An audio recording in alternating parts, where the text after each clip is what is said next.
Hello, friends, and welcome to Holistic Happiness. So, today I am going to share with you the living room tour of our new house where we shifted 3 months back.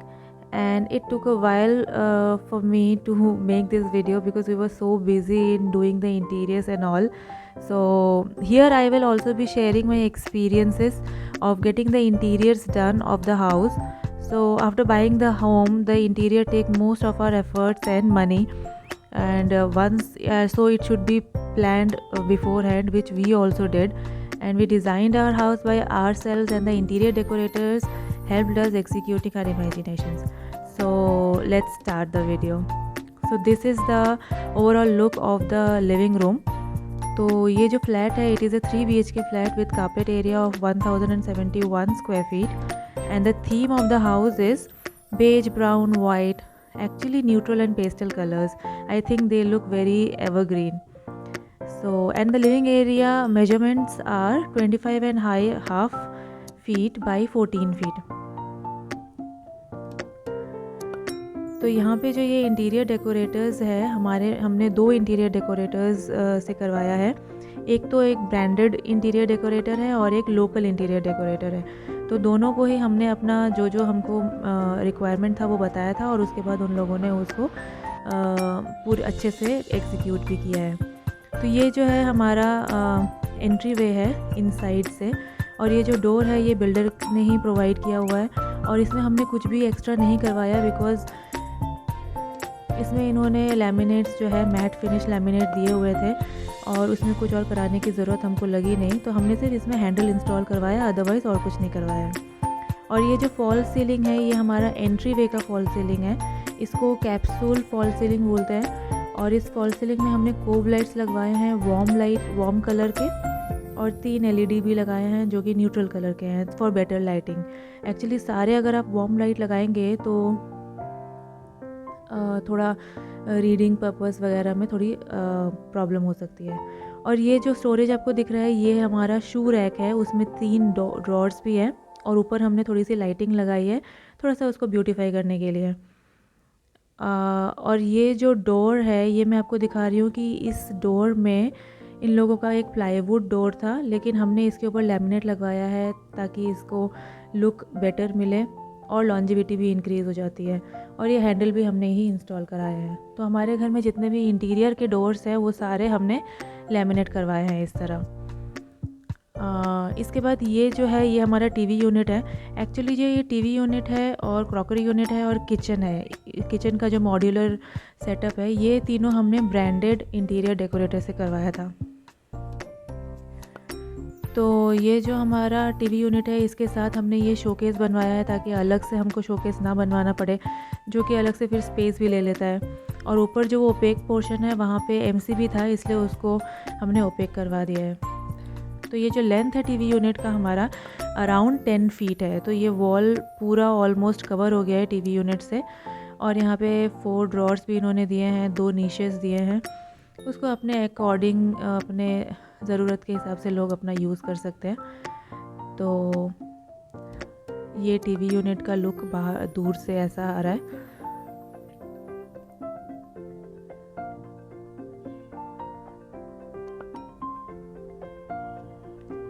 इस TV unit के बाद जो next हमारा space एक आता है वो एक छोटा सा पैसेज है। इस पैसेज से ये दोनों जो हमारे बेडरूम्स हैं वहाँ पे जाया जा सकता है। और बीच में हमने ये एक पेंटिंग लगवाई है बुद्धा की, बहुत ही सीरीन, बहुत ही सुंदर और क्लीन लुक दे रहा है ये इस पैसेज को। एक्चुअली पेंटिंग्स या इस तरह की कोई भी चीज़ें या प्लांट्स वगैरह लगाने से घर बहुत ही ब्राइट और बहुत सुंदर लगता है। प्लांट्स तो अभी तक हम लोग लगा नहीं पाए हैं, फ्यूचर में लगाने की इच्छा है, बट लेट्स सी कब ये होता है। और ये हमारा है क्रॉकरी यूनिट, इसमें भी हमने शोकेस लगवाया है सो दैट हम कुछ भी अपनी ज़रूरत की चीज़ें यहाँ पे रख सकते हैं।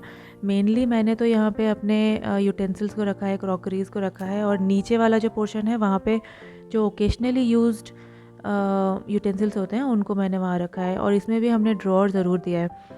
तो ये जो ड्रॉर होता है ये बहुत यूज़फुल होता है। मुझे भी लगता है कि अगर आप लोग भी प्लान कर रहे हैं तो ज़रूर अपने हर फर्नीचर में ड्रॉर सबसे ऊपर वाले पोर्शन में ज़रूर दीजिए, बहुत ही इजीली एक्सेस किया जा सकता है। और आप देखिएगा ड्रॉर किसी ना किसी तरह यूज़ हो ही जाता है।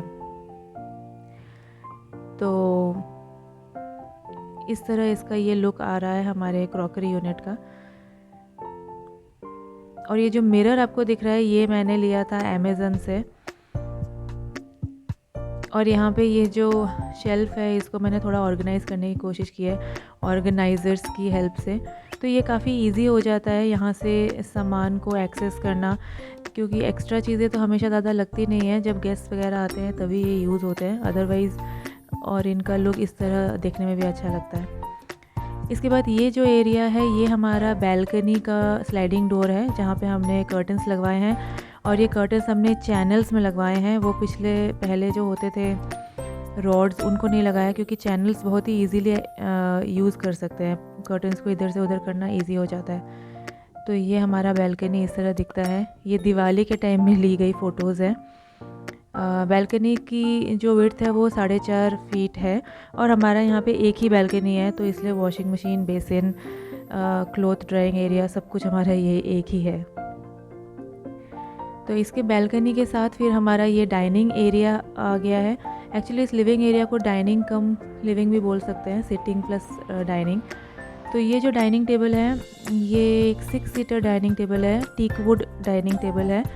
और इसमें 2 लेयर्स है, ऊपर वाला लेयर जो ग्लास का है और नीचे जो आपको वुड दिख रहा है उसके ऊपर भी एक ग्लास दिया हुआ है, सो दैट कि आप वहाँ पे भी अपना फूड आइटम्स या फ्रूट्स वगैरह कुछ भी रख सकते हैं।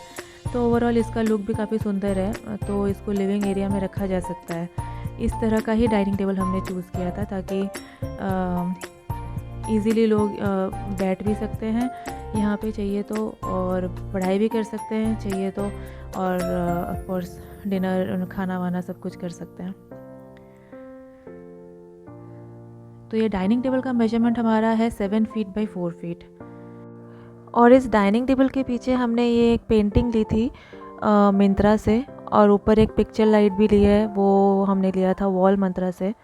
और इधर वाली जो ये छोटी सी वॉल बची हुई है ये अभी भी एम्प्टी है, तो इसमें अभी तक हम लोग सोच नहीं पाए कि क्या करना है।